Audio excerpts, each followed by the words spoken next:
Let's get joined up. This week's show is sponsored by Bandcamp.com, an online record store and music community where passionate fans discover, connect with, and directly support the artists they love. There's thousands of bands and artists on there, including my band, the Wry Dogs, whose second album, Pigs Might Fly, is out right now. Here's a quick snippet of the title track, which is also available on Spotify, Amazon, and Apple Music. Because your eyes may be weeping, but your conscience is sleeping. So baby, don't you cry. Your faces are drying and you say... It's totally free to join Bandcamp, and as the Wry Dogs are brand new members, we're now looking to grow our fan base, so your support would be greatly appreciated. Just search the Wry Dogs, that's W-R-Y Dogs, and hit the follow button. Right, now we can cue the theme tune.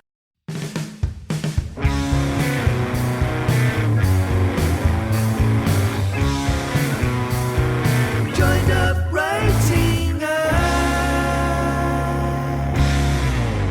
Hello and welcome to the Joined Up Writing podcast, where a little procrastination can go a long way. I'm Wayne Kelly and it's episode 176 with Emily Houghton, author of new romcom book Last Time We Met, talking about genre fiction, the realities of being a published author and the dreaded second book syndrome. It was great to have Emily back on the show and it's a fun chat. A quick catch up from me before we get to the interview. Still nothing, and I do mean nothing, to report on the submissions front. The silence is deafening, and although anecdotally I've been told there's an industry-wide go slow at the moment, with even agented authors having to wait for responses from their agents, I'm coming to the conclusion that this wave of subs might not bear fruit. So in the next couple of weeks I'll be putting together the next bunch of submissions and we'll just see what happens, won't we? It's just so strange to not hear anything. I've subbed before and I'm used to the inevitable thanks but no thanks emails, or a partial and then nothing, but to receive nothing at the outset it's unnerving, it's unhelpful. And yes, I'll admit it's slightly depressing. And whilst we're down in the doldrums, I might as well share some personal news in that my father-in-law has sadly just passed away, so positivity is in short supply here at the moment. However, one of the things we talk about in today's interview with Emily is the idea of writing as therapy, and something that has helped both me and my wife through the grieving process has been writing. My wife has written a very moving eulogy for her dad, and she asked me to write a song based on her childhood memories. Her dad was a coach driver, and in the summer holidays she'd accompany him on long trips and get to spend some quality dad and daughter time. And I've come up with a song about that will be played at the funeral service in a few days' time, and hopefully it'll be something that my wife can return to for comfort in the future. Either way, it's another example of how getting stuff out of your head and onto the page can help you process things and work through emotions, and it's why I've talked about morning pages so much in the past, and why keeping a journal or a diary can be so helpful to your mental health. So what about you? Do you believe in writing as therapy? Has it helped you through difficult times? Let me know and get in touch by tweeting me at JU Podcast, emailing wayne@waynekellyWrites.com, or dropping a line on the FB page. Also, don't forget to join the email mailing list at joinedupwriting.co.uk. It's totally free and you get a couple of downloadable goodies when you sign up, and you'll be the first to find out about upcoming shows and events. Right, enough of my moaning. Let's get a big dose of positivity from today's interview, a fun chat with Emily Houghton. So Emily was a digital specialist, but she's now a full-time creative writer. She originally comes from Essex, but now lives in London. She's a trained yoga and spin teacher, completely obsessed with dogs, and she's dreamt of being an author ever since she could hold a pen. Her new book, Last Time We Met, is out everywhere from August the 4th. So enjoy the chat, and I'll pop back at the end to wrap things up. Joined up writing. Hi Emily, thanks so much for joining me on Joined Up Writing. Really appreciate it. Great to have you back on as well. So why don't we start off by you telling us, give us a sense of where you're speaking from and tell us how things are going.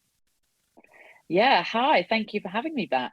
I'm currently speaking from Suffolk, which is looking quite grey, I'm not going to lie. The heat wave was not as promised, but yeah. Things are okay. Since the last time I spoke to you, there is another book Yeah. out, ready to be put out into the world very, very soon. Called The Last Time We Met. So I think maybe the last time we spoke, it's a very similar title to what I'm trying to say here. We talked about the second book. I think it was kind of in progress writing. That's right. Yeah. Yeah, but now it is done. There is no turning back, And and it's coming out into the world. coming very soon. Yeah. Yeah. So as you say, last time we spoke about Before I Saw You, that's your debut, wasn't it? Is that right? Before I Saw You? Yeah. So how did you find that whole experience? Obviously, you're kind of a year on from that. What have been the kind of standout moments for you, and as well as some of the challenges maybe that you've faced along the way as a debut author? Yeah. Well, I'd say that it was a blessing and a curse, really. Obviously, I didn't have any expectations of what it would be like to release a book, and then also release a book in the middle of a pandemic. So everyone was kind of like, "Oh, I'm so sorry that you haven't had the real experience." And I was like, "Oh, I don't know. That's it all you seems know." like fine. Yeah. I'm like, this feels great. Like, I don't understand. And now, obviously, we're kind of out of it, and I've seen other people I know or I've made connections with have their kind of release and kind of everything that comes with it. And I'm like, oh, that's kind of maybe what they mean now. And it is hard when you don't really know where you're at. So you don't really have any internal measure of success, I guess. Yeah. But the it's still such a strange feeling. And I don't almost know if I've let it really sink in to a degree. But when you see or hear someone kind of play back to you what your book meant or how they read it or, how they liked it and what kind of stood out. And for me, those have been the moments where it's like, wow, you kind of feel it's all kind of worth it. And you kind of get that moment where you're like, okay, this is what I set out to do, is like to have an impact on people. So those have been some really special moments. I wondered that. I guess that kind of makes it more real, if you like, because I suppose because I know, like a lot of us, you spent a long time dreaming of being a professional writer or whatever. And I guess some of your expectations would be those kind of things where someone says they've read your book. How have your family and friends reacted to your work and your new career? Yeah. I mean, I said that really hesitantly. No, everyone's been super supportive. I mean, it's more that they actually want me to get a normal job now. They're bored of me hanging around being like, I'm just writing, guys. No, they've been amazing. I think more my friends maybe are like trying to guess who's who in the book. Like, oh, is this person? I mean, everyone kind of knew that in the debut that Alfie's mum was my mum. My mum could not see it at all. She was like, really? I was like, oh my God, yeah. That's often the way. But they've been very excited. I mean, they're usually way more excited than me. So, like, for example, I went to a wedding last weekend, and literally one girl was like, it's this, it's the summer read of 2022. It's the best. And I was like, can we, like, it isn't, can we just not here? Like, it's like, no one is, you don't need to be the PR. Like, thank you, I appreciate it. But they're excited for you. Yeah. Yeah. It's lovely. But I think it's that thing where, again, it makes you then remind you how kind of special and privileged it is to be in the position, So I'm always being like, no, please don't. I'm really embarrassed about it. I still find it really imposter syndrome to say I'm an author. But yeah, it also is really lovely to see people so excited for you and, because it's a vulnerable thing, kind of sharing your words. So all the stuff that was been in your head for a period of time. Yeah, exactly. So no, it's been really great, and I've been really supported. So I feel very lucky on that front. Well, seeing as your friend gave us that little segue there, the summer read of 2022, let's talk about that book. So tell us about the new book, Last Time We Met. Well, it's a summer read of 2022. It is another love story. But it's a friends to lovers kind of story about two characters called Eleanor and Finn, and you kind of meet them at the age of 13 at the beginning of the book, and they're making all these promises to each other you know, they've made their life plan together, and you know, they're going to go to the same university, they're going to live like within a certain amount of distance from each other. And if they're single when they're 35, God forbid, obviously, now I'm like, oh, please. Wow. Yeah, grow up, guys. They will get married. And then the next time you kind of meet them, they're age 34. So on the cusp of when, you know, this thing was meant to come to fruition. Yeah. They don't speak. They live on completely different continents. They are both single.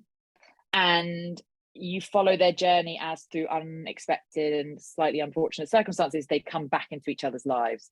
So not only are you kind of meeting them where they're at now, but you actually flash back to moments of their past and their friendship. So you kind of see how it unraveled and why they drifted, and kind of a lot of the things they never said to each other and what journeys they've been on individually. And then you kind of see them come together and kind of work through what they feel about each other now. And how they can possibly make that work.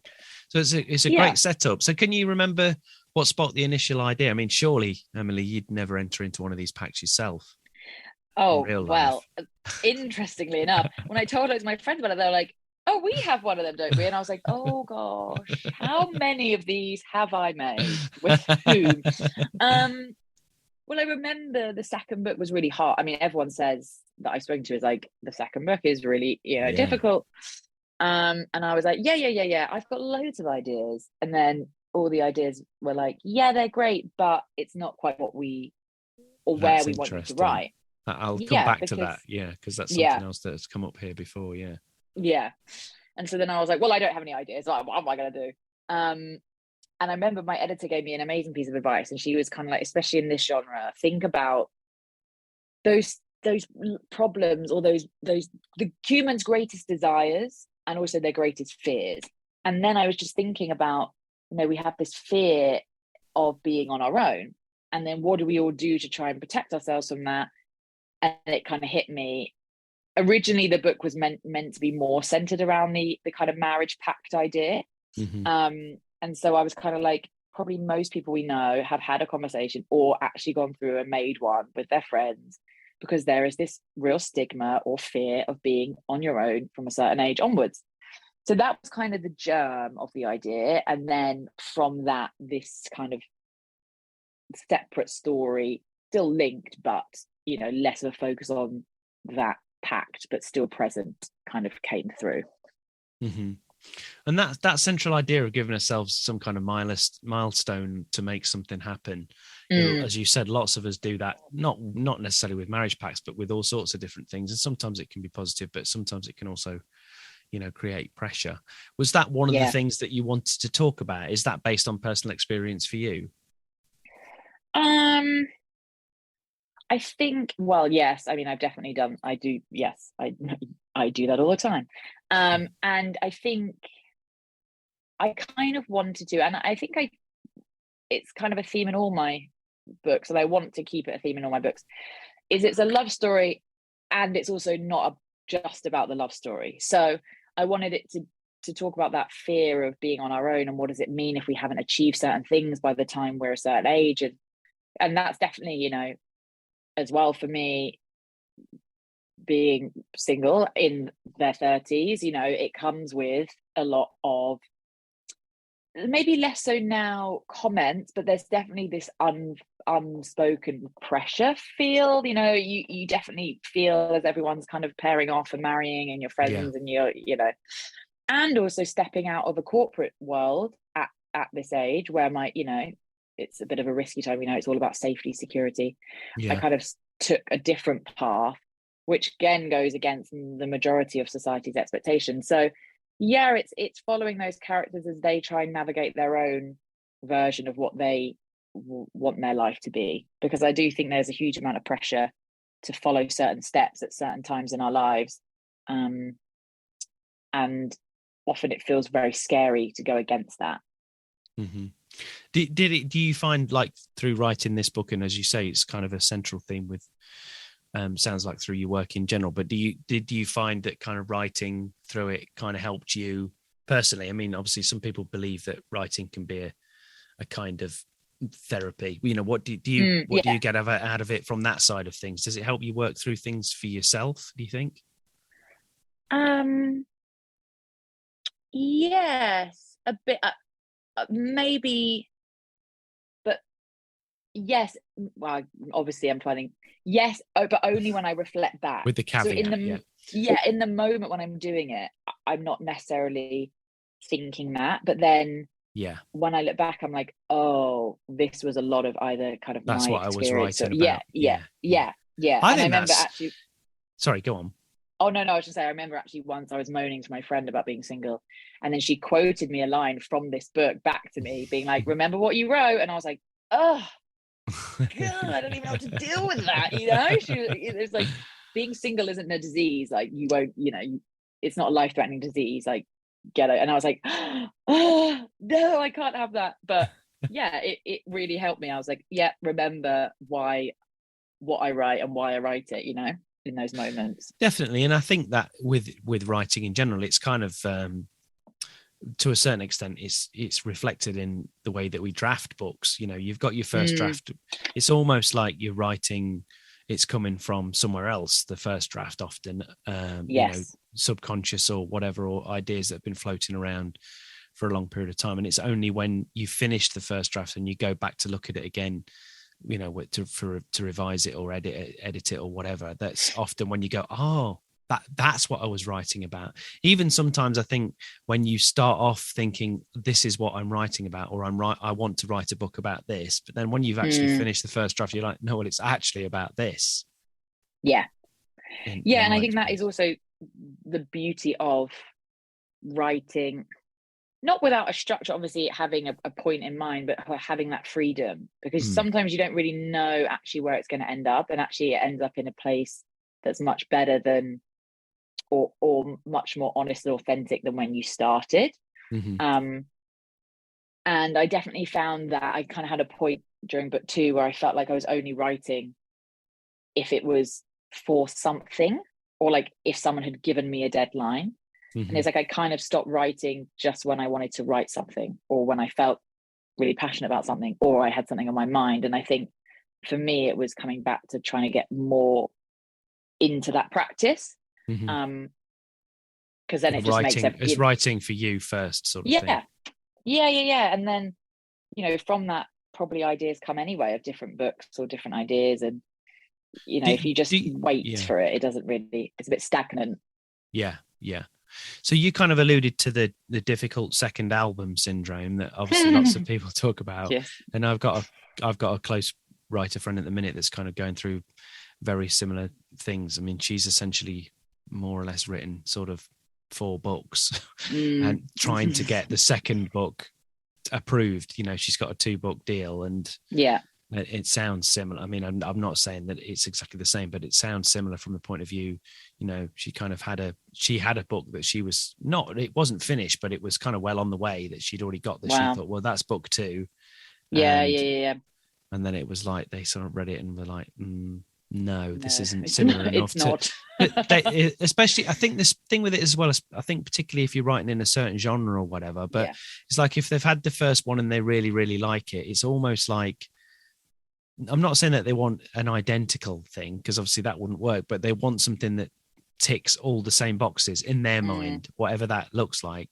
So how did you find that? I mean, and obviously, I'm not asking you to bite the hand that feeds you or anything like that, but what's your feelings on it in general? Because it seems like a lot of writers have to go through it, and I think a lot of people, probably before they become authors, they've got no idea. I mean, I certainly didn't know that that's, I thought, well, if you get a 2-book deal, unless, your second idea is ridiculous and it's like totally different to the first one, and it's like, I want to write a zombie rom-com and I've just written a crime book or whatever, I get that.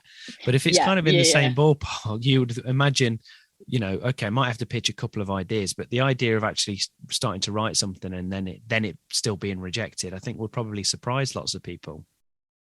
Yeah, I mean, excuse me,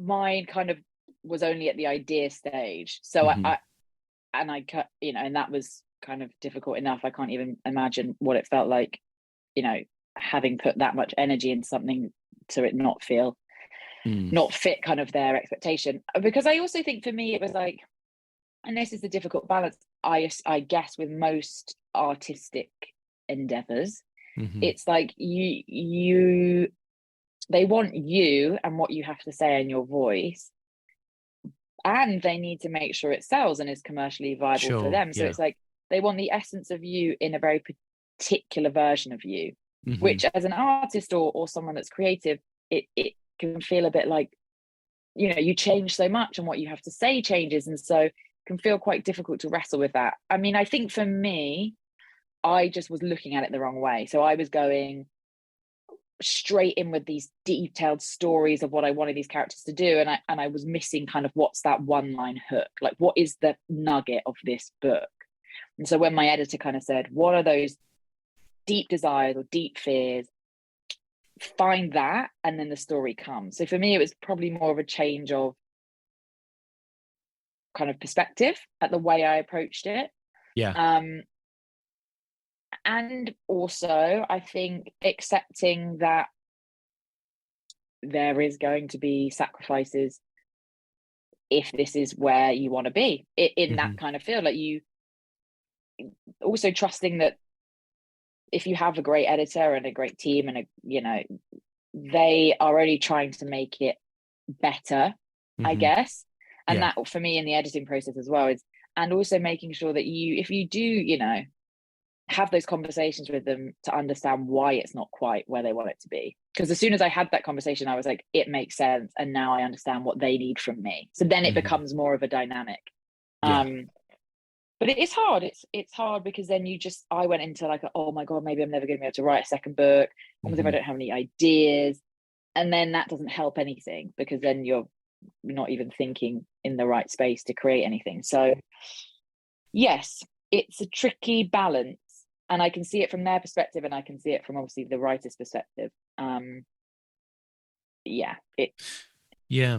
So as you say there, I mean, it kind of feeds it. I think a lot of us already suffer from imposter syndrome anyway, and then if you've got something like that, it could kind of really feeds into that. So how did you and do you continue to try to deal with that? Because it's something I think that we all kind of battle with from time to time. Yeah. Well, what's really helped me is kind of voicing it. So again, I didn't really have any connections in the publishing author world, because I was kind of not from that industry and hadn't really been immersed in it before I kind of got published. And my agent connected me to another one of her authors on her list, who has become a really good friend, and she's just been amazing. She's on her 4th or 5th book now, and just having someone to be like, this is where I'm at, have you had something similar? And she's been been a very good sounding board and reminder that this kind of happens to most people. Those concerns or that feedback or it not quite being right, and it is just the process you have to go through. So talking about it has definitely been, with someone that's kind of in it and understands it, has been really helpful. And I guess just using book 1 as proof that obviously I can do it, and remembering the moments in book 1 where I felt exactly the same and they got through it. Because I think it's very easy in hindsight to be like, oh my God, I wrote the book and it just came so easily and now look at it. And it's like, no, do you not remember when you had to completely rewrite this bit and you thought you were never going to do it? And reminding yourself that the process isn't easy. Tend to look at it with maybe rose tinted glasses when you're kind of looking back on it, because you've got this finished lovely book in your hand. And also to other people who aren't with you on the, because it's a very individual, isolating thing, right? No one can really sit there with you and write it. You're not doing it there's a team around you, but when you're doing the doing, it's you. So when your friends and family or other people get this book, they're like, oh my God, wow, you just wrote that. And you're like, no, I did not just write this thing, So I feel like being around people that go through the process and the gritty and the difficult moments, who understand it, because obviously to everyone else it is this amazing thing that you've just produced, and it's nice to live in that little rose tinted glasses world sometimes, but it doesn't really help when you're in the really sticky bits. And I think it helps as well. And the thing that I always think about is you kind of think to yourself, you, as you say, you take a book off whether it's your own book, in your case, you take your debut, but even if you take another book off your shelf or whatever, and you look at it, and sometimes you just think, well, I'll never be able to do this. But then whoever that person is and whatever that book is, as you've just said, yes, they wrote it and it's their, it's come out of their head and they've done all the writing and all the rest of it. But equally, there is a big team of people around, an editor and all the other stuff that goes into it, and people, there is an element of collaboration there, and you've got a sounding board for your ideas and making sure you don't go off down the wrong tangents, and that you make the most of all the themes and the ideas that you want to get out and all the rest, and you've got people advising you on that, and that it is, there's lots of other people and lots of other work that's gone in to make it the finished polished product. It isn't it isn't and it's easy to forget that sometimes when you, as you say, struggling through version 3 or 4 or whatever it happens to be, and you're revising things, or 12 halfway through, or halfway through one. 12 for me, yeah. And I think as well, it is that thing of I got it. I had a conversation with my agent about book 3, and it's been so difficult to write, and I'm at a point where I'm like, if I have to change this again, and so you're already going in with that, like, that apathy, because you're like, but then when we have the conversation afterwards, I'm like, you're right. She can see things in the story that I know aren't right. But when you've been with it so long, you're like, I'm too tired to, you need someone it's almost like to make it better. Yeah. It's almost, I've had that before when someone gives you feedback on something, and even as they're saying it and you're resisting it, there's a little voice in the back of your head going, we already knew that, didn't you? You knew that, and you didn't want to tackle it because you knew that it was going to cause loads more work. And because I think that's the other thing that people forget, is that it's the ripple effect with these things in an edit.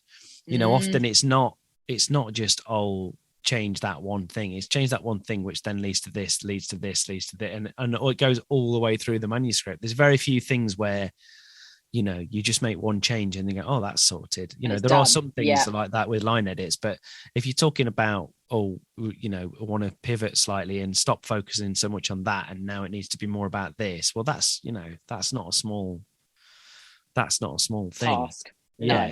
And I think it's remembering that the everyone around you is trying to make it the best it can be, and sometimes you're too in it to see that. And it's with both, especially just after you've written, when it's in terms of like the timing of it, when those kind of first few days and a week or whatever after you've written that draft or whatever that piece of work is, you don't really want to hear anything. You don't want to hear anybody say anything bad about it, really. If you're honest, you're not ready to hear it, are you? Well, you're just like, okay, well, my agent's always like, I know it's not a small change. I'm like, oh, okay, yeah. She's like, I know, I'm just saying, just change this. I'm like, but it's not just that, it's, you have to laugh about it, because also at the end of the day, it is, it's an evolving thing. And sometimes you can change it forever, I guess. But there are definitely things that need to be changed. That once you've done it, you're like, you just feel it. It's so much better, and you just have to get through all of that to then find the kind of balance of it. So yeah, I mean, that's probably a good thing why books take a bit longer to like read and feedback. So you don't usually get the feedback straight away. So you're kind of like blissfully unaware for a few weeks, and then you're like, then we're here. It gets to bed in a bit, and you get a bit of detachment from it. So what do you? Obviously, you're talking about now book 3, working on book 3, and that's more hard work and all the rest of it. What do you think you've learned between books 1 and 2 and books 2 and 3? What kinds of things have you learned along the way? I mean, are there things that you've learned from doing the first 2 books that you've been able to apply to book 3, or was it just again like starting again because it's a different project? Definitely between 1 and 2, I knew how to work smarter, and I knew how to plan it better, and I knew, so the edits weren't as big, and in book 1, the first draft, I mean, we just had to rewrite so much of it because to get that pace, for me the pacing was much easier for book 2. And it was harder because with book one, it was quite unique because it was mainly just in one space. It was just in the hospital ward. So there wasn't a lot of movement, which kind of suited me because I just love writing dialogue. Whereas with book two, there's more. Yeah, I mean, I don't need to describe anything. Well, I think last time I was on here, I said I was going to write one, and we are still working on that. You haven't had time. Oh, I've been so busy. But yeah, with book two, there was a lot more movement. So for me, that was also a different challenge. So about how to do that and make it succinct, and also, balancing that. With book three, I think it's now bringing everything together. I mean, book three is kind of in a different country, loads of traveling around. So it's kind of like each book is harder than the next. So I'm now applying everything and learning more each time, So I also think I kind of go in extremes. So with book one, I remember my agent being like, you don't need to, what was it? You don't need to, you need a bit more. You can't just have the dialogue. You need a bit more sometimes, reference to who's speaking. So then in book two, I was just doing that constantly. She was like, okay, we don't need it all the time. So then it's like finding that balance, learning yourself when it feels, and I guess having confidence that when it's needed and when it's not. So I still feel very much like I'm in the learning, which maybe you always do. I'm going to say I don't. My gut feeling is that, I mean, I'm yet to have a book published or anything like that, but I've been writing for a long time, and I just think, I don't think you ever stop learning, really. No. And I think there's an element, as you say, it sounds like subconsciously or not, it sounds like you're kind of stepping it up each time. You're trying to whether it's on purpose or not, or whether it's just kind of how your work's evolving. It sounds like you're kind of stepping it up in terms of, widening the scope, or you're having more locations, or you might experiment more with POV going forward, or whatever it might be. But well, one of the things I was going to ask you actually on that is obviously genre fiction, whether that's crime, horror, romantic comedy, like your book or whatever, often they've obviously got kind of very set ideas about what the book should be, how it should sort of feel, if you like. How do you approach that when you're writing? I mean, do you have to get in the right headspace? Do you read particular kinds of books before, or do you watch certain kinds of films, or is it just because you're so au fait with this genre and it's something that you like so much that you don't, you can just slip into it? How do you kind of maintain the right tone throughout? Well, maybe I don't think about it enough, Wayne. That's actually the moment I'm just like, do I actually? Yeah, but maybe that's the point, really. Maybe you don't. Maybe that's kind of what I'm saying. Maybe, you're just comfortable with it, and that's your voice, and that's what you're comfortable writing, and so it's not a thing. But like, do you ever find yourself like veering off the road a little bit, or like, going a bit too dark, or whatever? Yes, that is what I was going to say. I think for me, that's probably the feedback, which is like making it a lot. Obviously, the books are about a love story, but sometimes I think I focus more on the non-love story part, because for me, it's very important that it's not this, and I love reading those books, and I think they've been hugely popular, and they're popular for a reason, but I'm very conscious that I don't want to play into the narrative that we've been fed for years and years and years, which is like, once you have the relationship, or once you meet that person, then your whole life changes, and suddenly everything's fixed. So I think sometimes I go more into the characters' separate journeys and what they're working on separately, rather than bringing that love story as the focus. And I think I'm learning more about that, but maybe that will be something I always have a little wrestle with, because it's part of the integrity of what I want to say, Absolutely. And I think it's, not just with a love story. I should imagine it's the same, say, with out and out comedy, say, for example. I should imagine the difficulty is raising the stakes enough that people care, because we know, all right, we know that there's not going to be suddenly a big murder spree in the middle of it or whatever. You say that, don't write it off.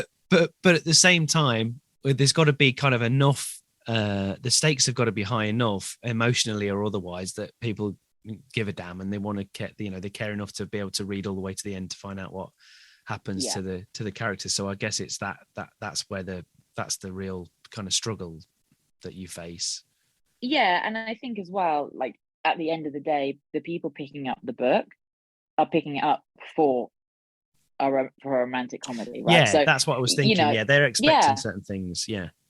And you don't always, a lot of the feedback on the reviews that I got for book one and the early ones for book two is, this isn't just, it's a lot deeper than your traditional rom-com, which for me, I'm like, yes. But for some people, they're like, I don't want that. They're like, I didn't expect that. So you then have to deal with people, it not meeting people's expectations and then not wanting that because they've obviously picked something for a particular thing. Yeah.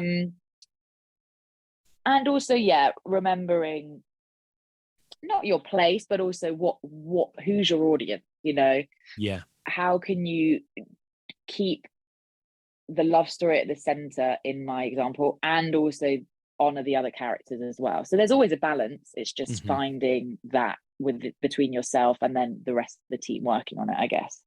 I think it's the same with any genre of fiction. I should imagine it's the same with horror or anything else. There are certain tropes.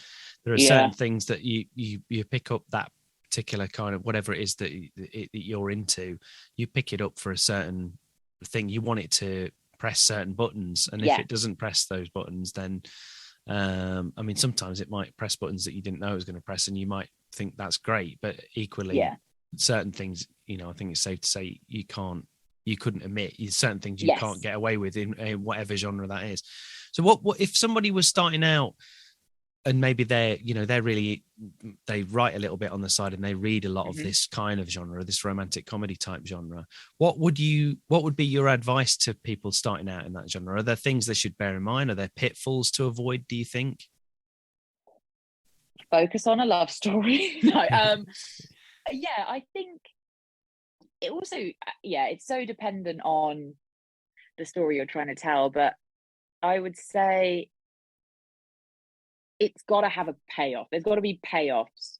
And I guess this is applicable to all genres really, but that relationship or that dynamic or whatever you're writing, the romance part of the rom-com, there has to be a payoff, and it's got to, the characters, it can't be easy, you've got to build suspense, it's like they're apart and then they're together and then it all goes wrong. And, I definitely one of the, and I'm sure a lot of people have spoken about it on this, but the kind of save the cat beat sheet, which is, coming back to those steps of just how most things are structured, right? It's like you follow this journey and they meet resistance and then you think it's going to be great and then it's often not. And obviously that doesn't have to be exact, but you've got to make the readers go on a journey with these characters. And also, I guess it's who do you want them to root for? Like you want them to believe the relationship or the romance or the characters, so for me, it's making sure it's an authentic thing between them and the characters have enough depth in them that you kind of rooting for them to either come together, and see the relationship or what they want. So I think pace is very important, and that believability of the relationship. You want the readers to be really invested in that element. Absolutely. Well, that's all really, really good advice. So can you give us a kind of hint of what, I'm not asking you to tell me the title or anything else, but can you give us a hint of what's up next? I wish I could give you the title, because let's be honest, every single one of my titles has been changed. See what you think about that, but it's a no for me. Book 3 is what I'm doing at the moment. So that is another love story, another rom-com again, but with a lot of deeper stuff to it. But it's essentially about a girl that goes traveling around India. And yes, and her adventures Yeah, upon that journey. Did we talk about, because you've been Yes. traveling, haven't you?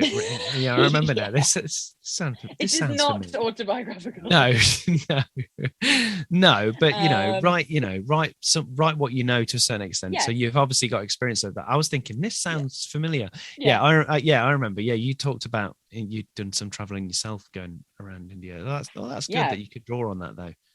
Yeah, and I it was such a transformative, find my words, transformative time for me. Obviously, that's where book one kind of came from while I was traveling.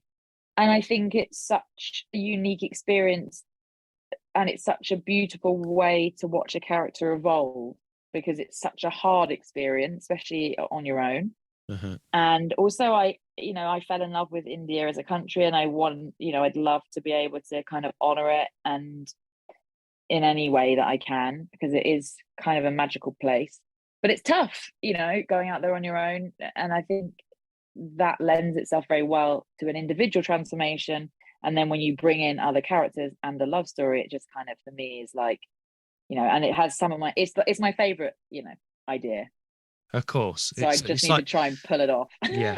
It's like any musician. Whenever you say, what's your favorite album? It's always the one that they're working on now, or the one that's just come out. That's the way it should be. That's the one that you're passionate about right now. So that's great. Well, that's good, but it's hard, obviously, because writing is hard. It's hard. And this one there's so much to fit in one book. Uh-huh. So the pacing has got to be right, but also there's elements that if it's too quick, it's just not believable. So it's like you have to cover so much, but quickly, and also bring in the believability of the love story and the characters, because they're quite, one of the man in it, he's quite a unique character. Mm-hmm. So there's certain things that you're like, well, he wouldn't do that if it happened that quickly. So for me, that's the big thing, is keeping that excitement throughout. Yeah. It's kind of got to be rounded, but at the same time, got to give a bit of an engine to the plot. Yeah, and also, you've got to make sure that in the moments where they're apart, because it's got to keep the reader engaged, and you've got to not get lost in her just traveling around and having all these amazing experiences. So it's again keeping the love story at the core, whilst also honoring all the other things that I want to include. So it's fun. Have you done lots of planning on that, or are you kind of just working your way through it? Well, this is probably I rewrote the beginning bit about 5 times just to get where it started from. Mm-hmm. But we started it way too early, and then we started it way too late, so you didn't really have enough of her character. So then we were back and forth. Then I wrote the whole thing and changed it about 3 times. And we finally got a draft, and now we're going through and refining that. So I planned it each time, but it's when it's on the page, it's just, you don't really know until you're writing it. And you're like, oh my God, this is way too long. Or, oh my God, I've skipped too much, Yeah. This one's a real feeling it out kind of thing. A bit like mirroring the journey of the actual character in the book, you could say. You're being pretentious like me. Yes. Yeah. And I love that stuff. I hadn't even thought about that. Yes. I'm living this struggle right now with this whole book. You're going on your own journey, Emily. Oh, it's always a journey. I feel like everything's, but yeah, I'm in that at the moment where I thought it was great, and then I'm like, oh, we're not there yet. So yeah. You'll get there. Yes. I think I can, when you can see how it's going to be, it's just the actual execution is a bit muddy at the moment. Yeah. Well, it's not something you need to worry about at the moment, because obviously your new book, Last Time We Met, is out. Yes. It will be out pretty much when this podcast comes out. It'll be coming out shortly afterwards. So it's all exciting. So as we kind of wrap things up, why don't you tell people, obviously, where they can find more about you and the book and everything online? Yeah, of course. So the book will be available online from most, online retailers, all the normal channels, and it's going to also be in certain supermarkets. I don't know if I can reveal which ones, but it's going to be in a couple of big ones, which is great.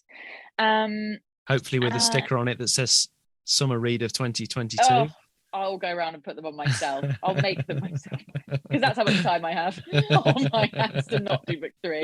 Procrastination. Yeah. And yeah, so I have a website which I'm going to be in the process of updating, which is my name, emilyjanehoughton.com. And then also my socials. So at Emily Jane Houghton on Instagram. I do have Twitter, but I don't really use it, so I probably won't tell you to go to that very boring feed, which is nothing from me on there. So yeah, the main way you can find me is probably Instagram or my website. Brilliant. And I'll put all of those show notes. I'll put all of those links in the show notes. That's what I meant to say. I'm not going to edit that out. I'll leave that in. Yeah, I like it. And I'll put all of those links in the show notes over at joinedupwriting.co.uk. But that's great. But best of luck with it. I know it's going to be. I know it's going to be brilliant. And best of luck with the book you're working on now. But for now, thanks very much for talking to me, Emily. It's been great. Thank you so much. It's been a pleasure. Joined up writing. There you go. Thanks again to Emily, and I'll put all of her links in the show notes over at joinedupwriting.co.uk. That's it for this week, other than me reminding you to make sure you subscribe at Apple Podcasts, Stitcher, Spotify, Overcast, YouTube, or wherever else you get this from. And that way you can have the podcast downloaded automatically every time. Also, remember to keep leaving us nice ratings and reviews. Even if you left one a little while ago, I've been going since 2014, so you could pop back there and do another one. Or just keep telling your mates to listen in, because that helps others to find the show. So that's it for this week, but thanks for listening. I'm Wayne Kelly. Happy writing, stay safe, and I'll see you next time.